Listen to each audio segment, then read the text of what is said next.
Hello guys, म तेजेन्द्र फेरि पनि स्वागत गर्दछु हाम्रो यो च्यानलमा प्लेटफर्म फर स्टडी भन्ने च्यानलमा। ओके, प्रिभियस भिडियोमा हामीहरू चाहिँ लर्न गरेको थियौँ कि प्रोग्रामिङ ल्याङ्ग्वेज भनेको के हो र उसको टाइपहरू हेरेको थियौँ। ओके, आज चाहिँ एक्चुअलमा हामीहरू यो त न्यू टपिक छ हामीसँग ल्याङ्ग्वेज प्रोसेसर भन्ने। सो ल्याङ्ग्वेज प्रोसेसर भनेको के हो त्यो बुझ्छौँ आज।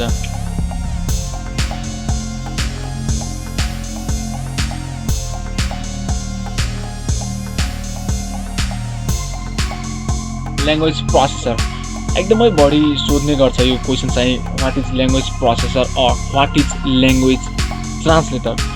यो चाहिँ एकदमै सिम्पल टपिक हो, तर के हुन्छ कि कहिलेकाहीँ एक्जाममा लेख्ने बेला अप्ठ्यारो लाग्छ, जस्तै एसईमा या एनईबीमा लेख्ने बेला अलि अप्ठ्यारो लाग्छ ल्याङ्ग्वेज प्रोसेसर। ओके, यो त कुरो चाहिँ के छ भनेपछि सबैलाई थाहा हुनुपर्ने हुन्छ कि जस्तै हाम्रो कम्प्युटर छ या इलेक्ट्रोनिक कुनै मेसिन छ भनेपछि ऊ चाहिँ 0 र 1 लाई मात्रै बुझ्ने गर्छ। 0 र 1 लाई मात्रै बुझ्ने गर्छ। द्याट मिन्स 0 भनेपछि अफ या नो या फल्स, र 1 भनेपछि एस या ट्रु या अन, ओएन अन, त्यो भनेपछि हाम्रो कम्प्युटर भयो या इलेक्ट्रोनिक मेसिन हो, त्यो भनेको 0 र 1 लाई मात्रै बुझ्छ। तर हामीहरू चाहिँ प्रोग्रामहरू high level programming language use गरेर लेख्ने गर्दछौँ, न कि मेसिन लेभल ल्याङ्ग्वेज युज गरेर। सो त्यो प्रोग्रामलाई, that means high level programming language use गरेर लेखिएको प्रोग्रामलाई ट्रान्सलेट गर्नको लागि, यो 0 र 1 मा ट्रान्सलेट गर्नको लागि कुनै स्पेसल टाइपको सफ्टवेयर हुन्छ जसलाई हामीहरू ल्याङ्ग्वेज प्रोसेसर भन्छौँ। द्याट मिन्स ल्याङ्ग्वेज प्रोसेसर भनेको एउटा स्पेसल टाइपको सफ्टवेयर हो जसको थ्रु हाई लेभल ल्याङ्ग्वेजमा लेखिएको प्रोग्रामलाई मेसिन लेभलमा लग्ने गर्दछ। ओके, क्लियर छ हामीसँग। अब यसको डिफाइन चाहिँ कसरी गर्ने? What is language processor? Language processor is special type of system software. तर यो त सिस्टम सफ्टवेयरभित्र पर्छ। यो चाहिँ तपाईँहरू टाइप्स अफ सफ्टवेयरभित्र यदि हेर्नुहुन्छ भनेपछि यसको लेखिया हुन्छ त्यहाँ टाइप्स एप्लिकेसन सफ्टवेयर र सिस्टम सफ्टवेयरभित्र पर्ने यो त हाम्रो ल्याङ्ग्वेज प्रोसेसर हो। द्याट मिन्स के हो त? It is a special type of system software which has the capacity to translate the program written in high level programming language and to the machine's levels or machine language or machine code. Okay, let's define by writing what is programming, what is processor.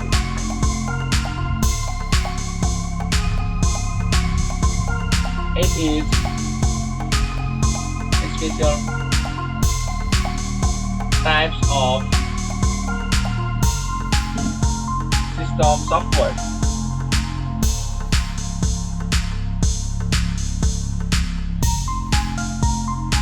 which has the capacity to translate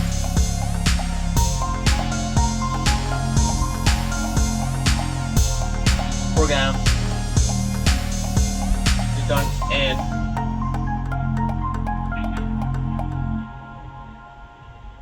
high level language into machine code. Okay, it is a special types of system software which has the capacity to translate program written in high level language into machine code. That means high level language use गरेर हामीले लेखेको प्रोग्रामलाई machine कोडमा translate गर्नको लागि एउटा special type of system software हुन्छ जसलाई हाम्रो ल्याङ्ग्वेज प्रोसेसर भन्छौँ। ओके, यसको पनि हामीसँग टाइप्सहरू हुन्छ। फर्स्टमा कम्पाइलर, अनि इन्टरप्रेटर, र नेक्स्ट अर्को छ हामीसँग एसेम्बलर भन्ने छ। Types of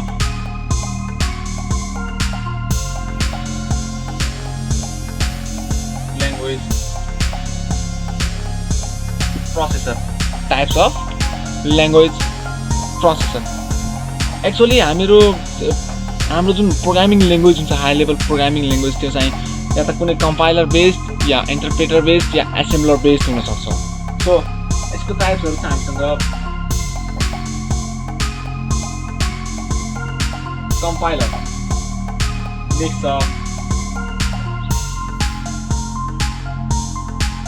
इन्टरप्रेटर र अर्को छ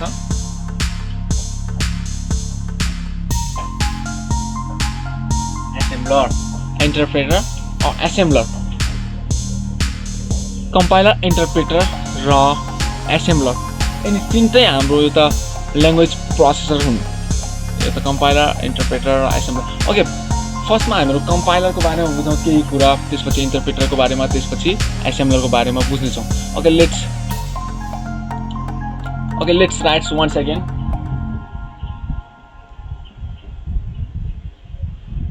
types of language processor। फर्स्टमा चाहिँ हामीसँग कम्पाइलर COMPILER कम्पाइलर। अब कम्पाइलर भनेको के हो त?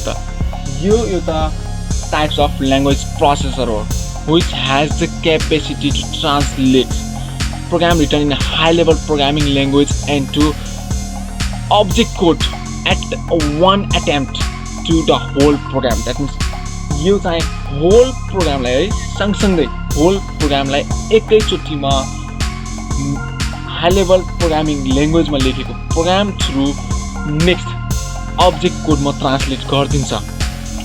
ओके यसको डेफिनेसन हेर्नुहुन्छ भनेपछि के हुन्छ भनेपछि compiler as a language processor with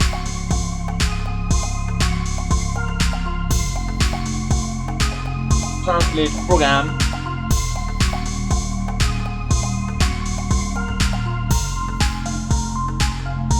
written in high level language into object code or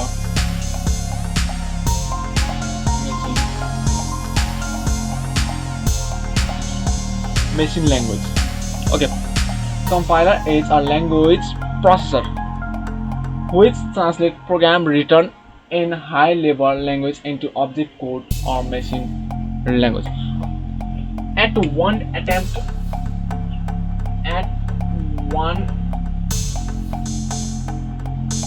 attempt that means एकैचोटीमा है यो at one attempt यो चाहिँ डिफरेन्स बिट्विन कम्पाइलर र इन्टरप्रेटर लेख्नु पर्ने छ यदि एक्जाममा आउँछ भने चाहिँ यो at one attempt एकदमै ठुलो भूमिका निर्वाह गर्दछ।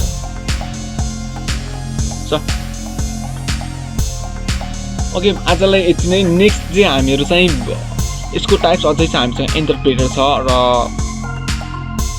इन्टरप्रेटर पनि छ र एसेम्बलर पनि छ। सो नेक्स्ट नै हामीहरू कन्टिन्यू गर्छौँ। Okay bye bye, see you next times. यदि तपाईँलाई यो भिडियो हेल्पफुल लाग्यो होला, आई होप मैले दिएको थुप्रै चिजहरू चाहिँ हेल्पफुलै लाग्यो होला। सो प्लिज सब्सक्राइब गर्न नभुल्नु होला हाम्रो यो च्यानललाई, अनि लाइक अनि सेयर गर्न पनि नभुल्नु होला।